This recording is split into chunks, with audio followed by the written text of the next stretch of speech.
Bom dia, meus amores. Então, vocês acompanham sempre o recadinho para vocês não ficar de fora de nada. Então, o nosso conteúdo foi lá no recadinho que nós vamos trabalhar hoje. Meus queridos, hoje nós vamos fazer uma introdução do nosso capítulo sobre o meio rural e suas transformações. Nós vamos ver que por cerca de 2 milhões de anos, o ser humano caminhou pela terra, alimentou-se do que a natureza lhe oferece. Foi neste ambiente fértil que agrupamentos humanos começaram a se desenvolver técnicas. Na antiguidade, o meio rural era um espaço de produção mais importante, pois fornecia grande parte da natureza da época. A agricultura tradicional, que era realizada naquele período, através de enxadas, arados e foices. E logo nós vamos chegar na agricultura moderna, meios tecnológicos, durante o século XIX e o século XX. Nós vamos observar a transformação no espaço rural. Então, vamos observar como tudo isso aconteceu. Esse espaço rural brasileiro, o meio rural no Brasil é de grande importância, ocupando a maior parte do território.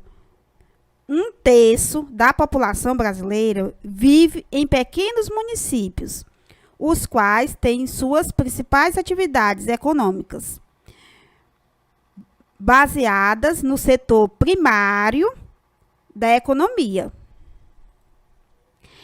A agropecuária e o espaço no qual ela se realiza são fundamentais no desenvolvimento econômico do Brasil. Nós sabemos que o nosso país ainda, mesmo que se tornou um país urbano, mas ele continua sendo um país rural. Nós falamos várias vezes, o êxodo rural, as pessoas passaram a morar na cidade, a mudar do campo para a cidade. As atividades realizadas no campo são muito importantes no ponto de vista econômico. As principais atividades econômicas é a agropecuária e a extração de produtos naturais. Ultimamente, as pessoas todo mundo querendo ficar fit, todo mundo está indo para esse grupo de produtos naturais. Você pode observar, ainda custa caro esses produtos, quando falamos de produto orgânico, esses produtos naturais. Ainda custa mais caro do que esses produtos que têm agrotóxicos. Nós vimos que o destino dos produtos, maior parte, abastece o mercado externos. Por que esse mercado externo? Nós vimos que a maior produção, a nossa maior produção de relação ao milho, à soja, à produção de laranja, esses produtos vão para o mercado externo. A maioria desses produtos são exportados. A importância, as áreas urbanas depende diretamente das atividades realizadas no campo. As áreas urbanas, meu amor, dependem diretamente das atividades realizadas no campo. Principalmente nesse período de pandemia, as pessoas estão consumindo mais. Você pode observar que se você for no supermercado, um produto que você comprou hoje num valor, na outra semana, quando você for, já não é mais aquele valor, já tem acréscimo.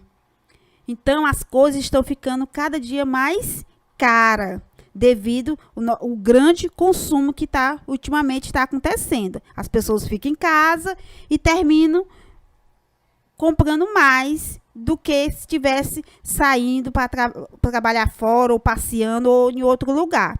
Você, em casa, você consome mais do que antes. O consumo está sendo maior do que antes. Nós vimos a população urbana e rural, ó, você observe que até em 1940, a população rural era mais do que a urbana. Ó. Nessa corzinha azul, está mostrando a rural. Na cor vermelha, está mostrando a urbana. Então, ó, vem um acréscimo, nesse gráfico aqui, ó, vem um acréscimo da população urbana. Ó. Você pode observar o acréscimo da população urbana.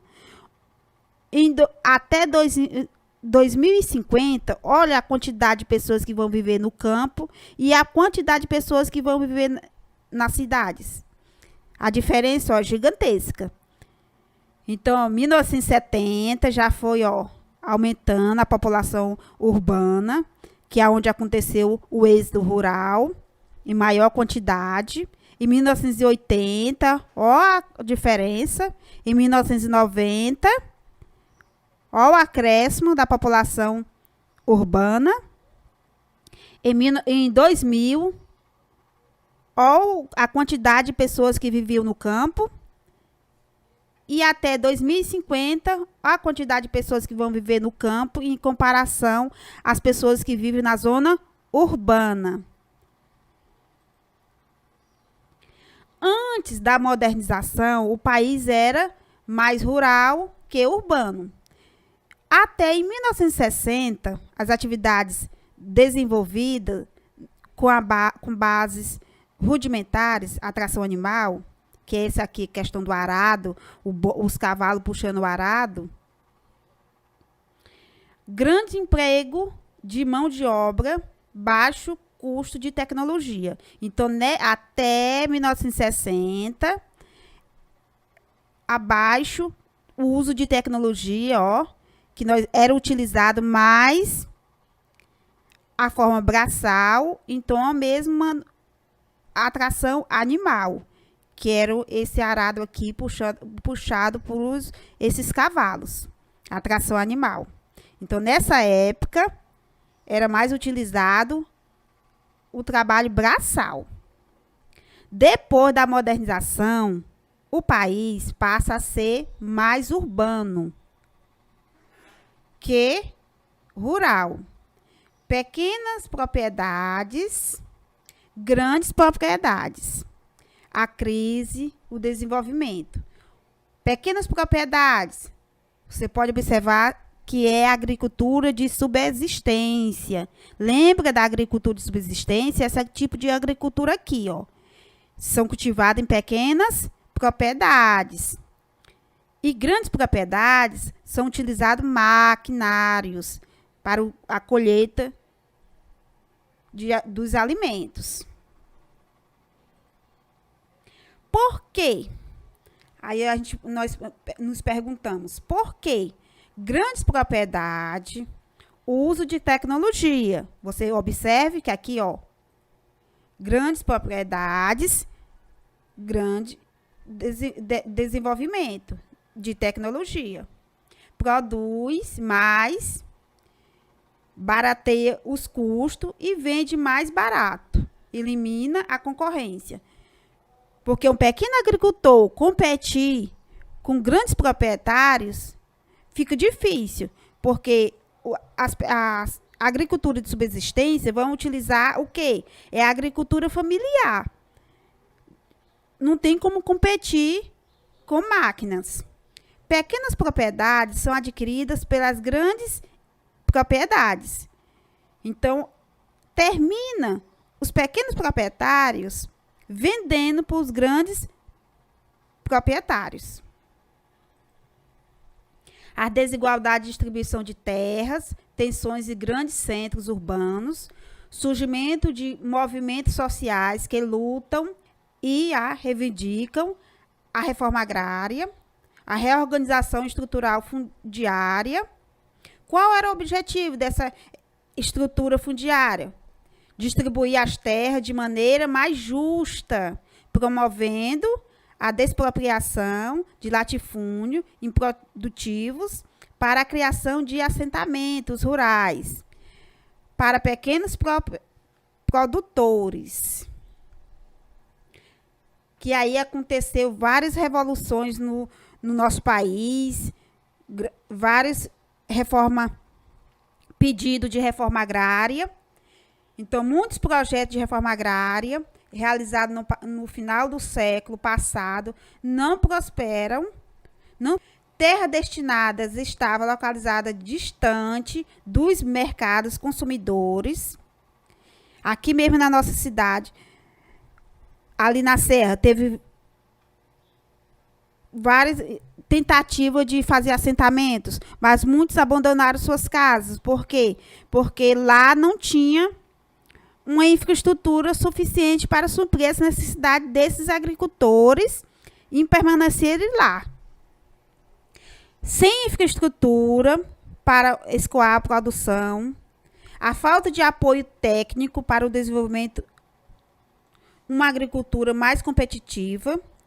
Então, colocar essas pessoas lá, mas faltou o quê? A falta de apoio técnico para esse desenvolvimento dessas atividades econômicas nesses assentamentos.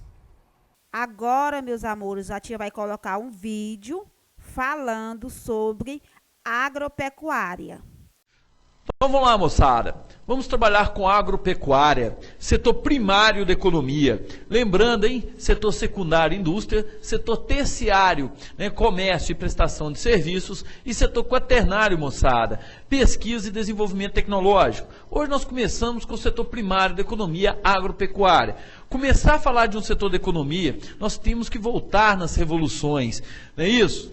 Moçada, a primeira revolução agrícola, ela vai ocorrer aproximadamente há 10 mil anos atrás. Mais exatamente entre 10 mil anos, 12 mil anos atrás. Né? Neste período conhecido como período neolítico, né? O homem, né? Antes desse período, ele não dominava técnicas de cultivo nem de criação. O homem era nômade, né? Dependia da natureza. Chegava em determinado ambiente, alimentava e ia para outros locais. Né? A partir do momento que ele passa a dominar técnicas de cultivo e criação, isso vai ser considerado a primeira revolução agrícola. Permitiu ao homem fixar em determinados locais do planeta Terra. Esses primeiros locais foram margens de alguns rios, como o rio Nilo, alguns rios da China, alguns rios da Índia, né? Rio Tigres e Rio Eufrates, né? Na antiga Mesopotâmia, hoje Iraque, foram os primeiros locais onde o homem fixou, possibilitou até o surgimento das primeiras cidades devido às grandes aglomerações que se formou nestes ambientes. A segunda revolução,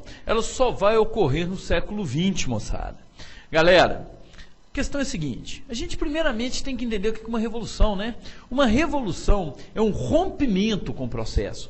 Você está rompendo com algo, né? É uma mudança, mas uma mudança drástica, né? Você vai romper com o processo, né? O homem, na primeira revolução, ele rompeu com o nomandismo, né? E passou a ser um homem sedentário, passou a fixar em determinados ambientes. E o que vai ser a segunda revolução, que só vai ocorrer no século XX? Né? Olha bem, quantos mil anos se passaram, né? Durante esses milhares de anos que se passaram, ocorreram diversas mudanças, mas nenhuma revolução. A segunda revolução é a mais importante das revoluções, né? Quando cientistas americanos desenvolveram maquinários e insumos agrícolas. Né? Ela é conhecida como Revolução Verde, moçada. Né? Eles vão desenvolver maquinários e insumos agrícolas durante ou entre os anos de 1940 e 1970. Neste período vai ocorrer a segunda revolução agrícola, a mais importante das revoluções. Né? Os americanos acreditavam ter descoberto a solução para a fome do planeta Terra, moçada.